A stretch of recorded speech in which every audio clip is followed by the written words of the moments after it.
everyone, it's Evelyn, and today we are going to tour my seed room and go over some of the cost-saving things that I do. Quite a few, because as we all know, starting seeds can be an expensive process. So any way that we can keep the costs down, great. Now there's a couple of things that I don't compromise on, but we'll go over that when we're in the seed room. The other thing I'm going to do is at the end of this video, I'm going to go over what is just starting to excitedly happen in the flower beds. But bear in mind that I'm filming this video on February 26th because I'm expecting the first half of March to be too chaotic to be doing any filming. What with work, what with I have to get my sweet peas and my first plantings of ranunculus and anemones planted out to make room in the seed room for starting my wholesale order that's coming in the beginning of March. I need the space, and also I really need to get it going because the ranunculus and anemones that are part of that wholesale order, they take 90 days to come to bloom, and let's say they don't arrive till March 15th, although early part of March they'll arrive before that. That's already middle of June. So while ranunculus and anemones still bloom for me at that time period because of our climate, the sooner I get them going, the better. And I can't get them going until I've got the ones that I've already pre-started out and into the garden. And we're forecast for snow tomorrow, so I certainly can't even do it right now. So I have to wait. Hopefully I can get it done next week in my spare time so that when they come, they can immediately get going into the seed room when I have time. So without any further ado, let's go down to the seed room. When you walk up to the seed room, you'll see there's a door here, which wasn't in the picture that you just showed. This was put in after. We didn't put the door handle in because that gives a little bit of air circulation there. And when you look in here, you can see it's a pretty narrow room. It's only 7 feet wide. That's because on the outside of here is our shop, and we didn't want to take more space from it than we needed. So it's only 7 feet wide, which gives me exactly the right space for this shelving unit, these shelving units, and the walkway in between. Now, it also in length is 13 feet, which allowed me to have this unit again and a 6-foot countertop. That was a counter that came out of somebody's, I don't know, it was kitchen or bathroom. And it was white. It's dirty now because I'm using it. It gets dirt on it from the seed room. Which adds light reflection to the room because as you can see, the walls are concrete here. And that absorbs a lot of light. The other thing we did, the floor is concrete too. The other thing we did for light reflection is, and heat, to be able to contain the heat, we insulated the ceiling in this part of the shop, and we, instead of putting clear plastic, we put Tyvek because it's mostly white, so it reflects heat, not heat, it reflects some light as well. So we get quite a bit of light reflection from the ceiling and from this countertop. Now on the other side of the room, the door just clears this garbage can. And this garbage can came in here full. I have another 2 outside, and as you can see, it's almost empty. And that's the garden soil that I make for the seed room. And you can see it's really nice consistency. So that's what I use to start all my seeds, corms, etc. in. And I just leave the lid on it so that it doesn't dry out too much. Little heater in front. What I did for more light reflection, because this is clear plastic here, but I don't have anything here that needs to keep the light in. And as you can see, the walls are just temporary 2x4 studs. We actually put in even a little window here, and it allows shop light to come in. It allows this light to go out. So when you go into the shop, if there's no lights on, you can still get sunlight coming through here from the seed room. But anyway, we put foil on the walls, and it's just standard kitchen foil, which for us where we live is Alcan. It's the cheapest way to do it, so you don't have to go and buy that expensive mylar from garden centers. You can just buy kitchen foil, and as you can see, it's this wide, and it's just taped in all of its seams. This shelving unit, that came out of a job site, as did this one. When we put in a new custom pantry for someone, they didn't need these shelving units anymore, so they said we could have them or do whatever we wanted with them. So I took them and used them in the seed room. At the end of the wall, I have a 3-step ladder because this shelf is too high for me to get into properly, and this is too deep for me to get into properly for when I'm checking on things, etc. This shelving unit is made from old doors. So you can see that these are just sections of 2 doors. This is a full door that runs the length, and that's a full door that runs the length. So it's 30 inches deep. But as you can see in here, that gives me plenty of space to use these thrifted tubs that cost $3 to $5 each. I have several of them, 2 more down there, 2 more down there, some smaller tubs. These tubs hold 15 of these drink containers that I cut down drink containers that I start my dahlia tubers in. See, there's a sprout on that one. Some more sprouts in there. Another sprout on that one. This one must have been sprouting sideways, so I've turned the tuber so that it'll go upright. And then as they sprout, I just put their names on them. So you can see in here, there's actually a sprout down here, which is hard to see right there, with painter's tape. So I don't put their names on them until they're actually sprouting. I can get 15 in each one of these tubs.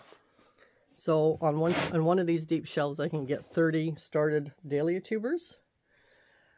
But I can also get 3 standard 10 by 20 trays on this shelf, which holds 10 of these drink containers. And so that's 30 as well. So whether I use these tubs or the 10 by 20 trays, it's the same amount of tubers that I would be starting for the dahlia tubers. The reason I don't have solid trays on this level is I'm using the ones that aren't solid, because underneath them I have these mats. I'll talk about those mats in a minute. So all of these shelves, even the ones where there's no light, there's actually, if you look underneath here, there is a light that I can turn on right there. There, now it's on. They all are connected to power cords. Where's a power cord? There's one there. There's more up there. And they all swing back to this one outlet, which has a timer on it. Which I have my timer set for 18 hours. I like 18 hours. The tomatoes I've potted up. I just potted up yesterday. And they're in cut down yogurt containers, which I've drilled holes in the bottom. You can stack a whole bunch. I think I stack about 4 or 5 together and drill them all at the same time. My ranunculus and anemones are also in drink containers. And let me just put this down. You can see this is going to be the orange anemones. Oh, this one doesn't have a... Oh, yeah, there it is. Is there a divider in this one? Nah, maybe not. Maybe that's just was one big... Let's grab this one. Here's something that's cool. So when you have these straight-edged pots, instead of roots going round and round and round, they come through the holes at the bottom. So you can see these ones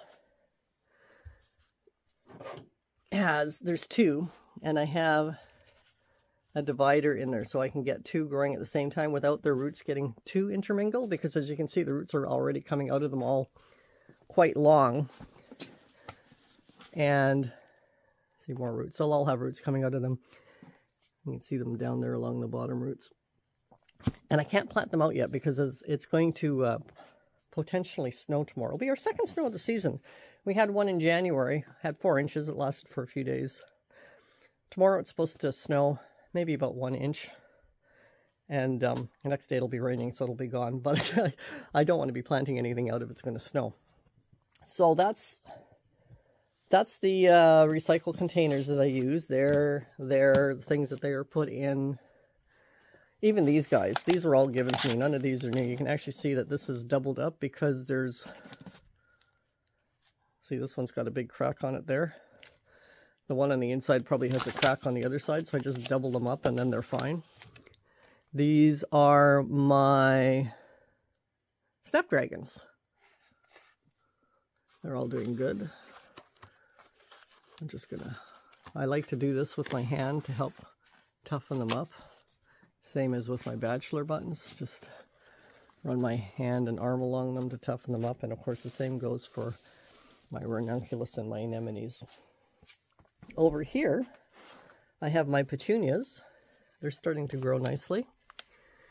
And up here I have my sweet peas. Now, as you can see, my sweet peas have all been cut. Oops, sorry, I'm looking at my hand, I'm not looking at the camera. Have all been cut to where there's 2 sets of leaves. And a lot of them are already getting secondary shoots on them. See that? There's a secondary shoot showing up on that one. If I knock this one loose, there, same thing. It's cut to the second set of leaves, and as you can see, there's already 2 more shoots coming off that stem. And there's roots coming out the bottom, so they need to get planted too. I wonder if the bachelor buttons has roots underneath it. No, so not a rush to get those out yet. More sweet peas over here. These are all the sweet peas that need to get planted. Over here is my coleus. I'm just going to open my 3-step ladder here. Hang on. So that I can climb up it and show you what I got. So here's the coleus. I'm going to turn off the red light so it's not so pink. There. Now it's the blue light. I don't know if that's any better. See, there's a coleus there. There. There. I had 10 seeds, so I put them in the 6 pot. Over here, I don't know if that's better or worse with the blue or the pink on. Let's see. Doesn't make any difference. Here's my lettuce. And again, here was my sweet peas. That's just, I'm just storing some stuff on that top shelf there. But it does have a light that I can turn on and off there. If we go to the other side, this whole top of this unit is covered with dahlias. And again, I'm just going to shut my ladder. Comes in very handy because you can close it and get it out of the way. These dahlias here are, of course, a lot more, they're growing a lot quicker. That's Edinburgh. It's also one of the first ones to bloom. So what I want to show you here is what I do is I fill up the soil as it grows.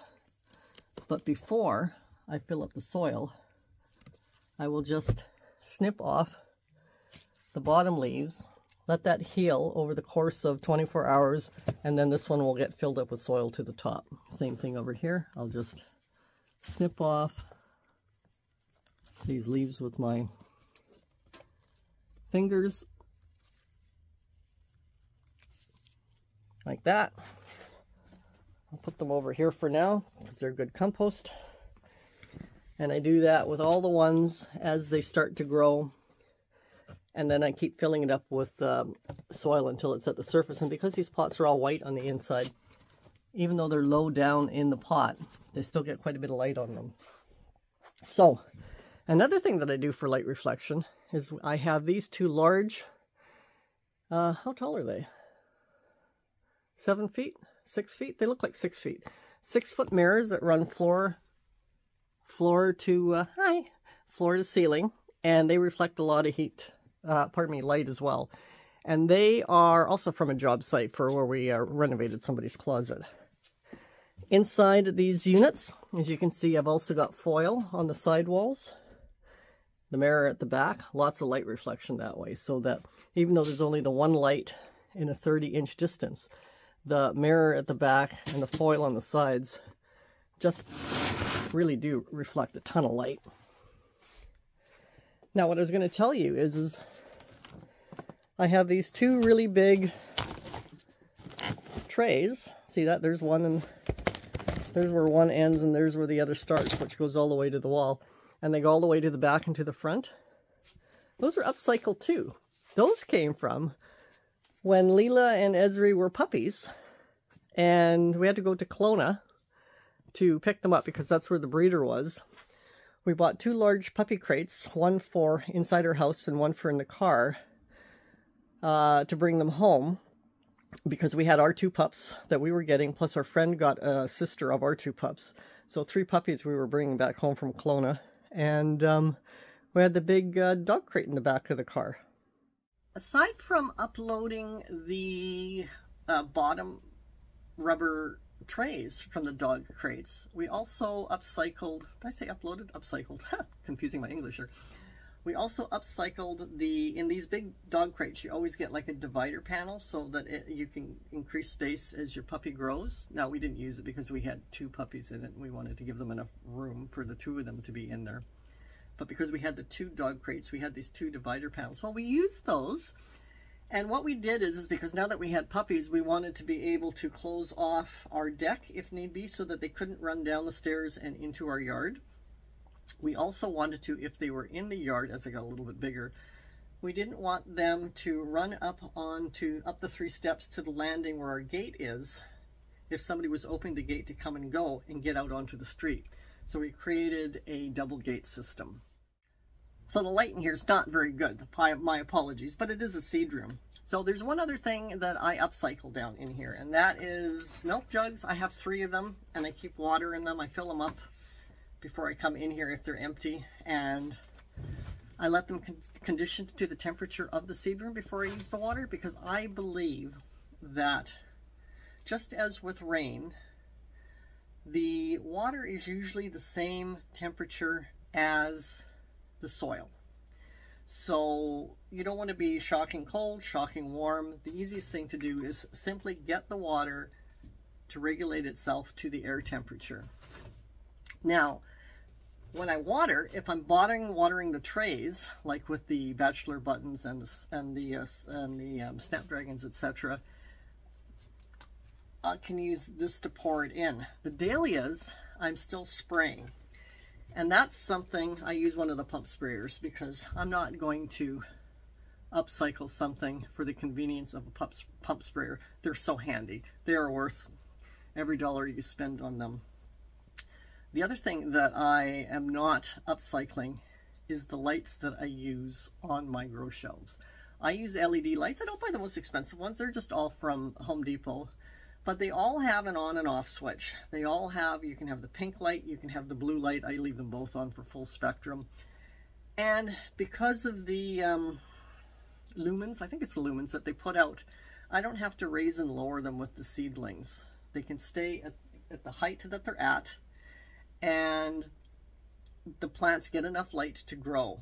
If it was just a regular shop light, you'd have to lower the shop light down to the seed trays or raise the seed trays up to them and be constantly adjusting the level. I don't have the time for that. I'm too busy for that. The other thing is because I know it's full spectrum, I believe personally that it produces a much healthier plant. They're also all LED, although you can get LED shop lights, which means they all can go into one outlet. I don't have to have them plugged into a whole pile of different places because they don't use up that much energy. And if there are shelves that I'm not actually using right now, I can turn each individual one off, which is really, really handy. Now, let me just look at my notes for a sec. What did I do with them? Did I bury them? I had notes. Where did I put them? There they are. I completely buried them. So the pump sprayer and the lights are not upcycled. The other thing that I didn't upcycle, but we bought it years ago, so in reality I didn't buy it new for the seed room, is this Rubbermaid container that I use to wheel in and out to harden off my seedlings. Now, when I have a lot of things to take in and out for hardening off, although the Rubbermaid container holds 4 10 by 20 trays on the top and 3 on the bottom, that's only 7 trays. Sometimes I need more than 7 trays to take outside. So we have 2 of these stainless steel low benches, and they can each hold 4 as well. But I only have one outside right now, and the other one I'm sitting on right now. It's in the seed room. And if I need space for more than 4, behind the Rubbermaid container where I park it outside, I have a upcycled Workmate. I have 2 of those. One is in this location, and the other one is, where is the other one? Oh, it's just somewhere else. Doesn't matter where it is. But anyway, a Workmate station also holds 4 trays. I hope you enjoyed my tour of the seed room, and as promised, we're now going to go over what's happening in the flower beds. I'm going to start off with a bed that's not actually, well, 2 beds that are not actually flower beds per se. They're my 2 strawberry beds, which are 3 feet by 5 feet, and they are succession planted starting with crocuses, and the crocuses are all in bloom. I don't, as you can see in this picture, I don't cut back the dead strawberry leaves. I just leave them on a plant. I don't see any reason to cut them off. They break down over the course of the spring and summer on their own. In fact, they're usually long gone by the time the strawberries start producing. They're June bearers. So the crocuses are the first succession in my 2 strawberry beds. Then comes the strawberries bearing fruit all through June. And then I plant sunflowers in those beds. So it has a succession of 3 different types of plants whose root systems all do 3 different things for the soil beneath the strawberries. And the importance of that, of course, is that each one of those root systems produces its own macro and microbiology colonies, which in turn feeds the roots of the strawberries different things that they need and require. So you have both the healthy soil and the healthy plants. Now, although I'm talking about the crocuses here because that's what's in the picture, but because I'm going into the succession of what happens in the strawberry beds, turned out to be an added benefit of planting the sunflowers above the strawberries. Now, my strawberries prior to the sunflowers, which I started doing 2 years ago in them, sent out in the fall masses and masses and carpets of strawberry shoots, runners. I mean, it was just unbelievable. I mean, it was just an absolute carpet in the 2 beds, and then all the surrounding pathways stretching out for about 4 or 5 feet in every direction. It's a bit of a nuisance to look after. When I planted the sunflowers in the beds for the first time, that fall, I still had runners, but it was a much more manageable amount. I could fit them all within a 2 foot by 2 foot by 1 foot high container. Whereas before it would take like 3 or 4 of those containers to put all the strawberry shoots. And I thought, I wonder if that's the sunflowers. Last year, I planted the sunflowers again as a later succession, and the same thing happened in the fall. The strawberry runners were greatly reduced. So that was just such a huge added benefit to having the strawberries planted in and amongst the sunflowers planted in and amongst the strawberries. Now, some people say you shouldn't plant your sunflowers in with other plants because the roots put out while they're growing some sort of allelopathic thing that inhibits growth. Well, if that's what it did to stop the strawberry runners, great. The sunflowers aren't in there when they're producing fruit, and they're long dead by the time the next season comes, and the roots are simply breaking down and creating more healthy environment for the macro and microbiologies to live off of. So I just thought I'd point that out because that was a really interesting observation that I have. And now we're going to go on to the next thing that's happening in the flower beds, and that is my peony shoots. They're starting to grow. I mean, they're always there. The buds of them, of the stalks that are going to come up, are there all winter. They set in the late fall. But as you can see in the picture, they're actually starting to grow. So that's pretty exciting. So now we're going to move into the front garden, which is where all my dahlia beds are. But I also put in 2 new beds this winter. And in the first one, I have all of my tulip, daffodil, and hyacinth pots. As you can see in this picture, all 3 of them, daffodils, tulips, and hyacinths, are only just starting to break the soil surface. Now let's swing around to the side garden that runs along the length of our driveway that connects the back garden and the front garden, and it's the shade garden. And I have a camellia bush planted in there. If you watch my videos, you know how much I love camellia flowers for an early season focal flower. They're pretty much blooming at the same time as the daffodils and the tulips start. And the buds on them, they're there. They've grown a bit in size. They don't really have much color on them yet. They're actually the same size as rhododendron buds, although the rhododendrons will bloom at least a month later. So there's no real difference in the looks of the buds of the camellia or the rhododendrons. But there's definitely a difference in the time period that blooms. So that's just kind of another interesting little observation that I made, that you can't really necessarily go by the size of the bud to know when it's going to be in bloom. I hope you liked my video. Bye.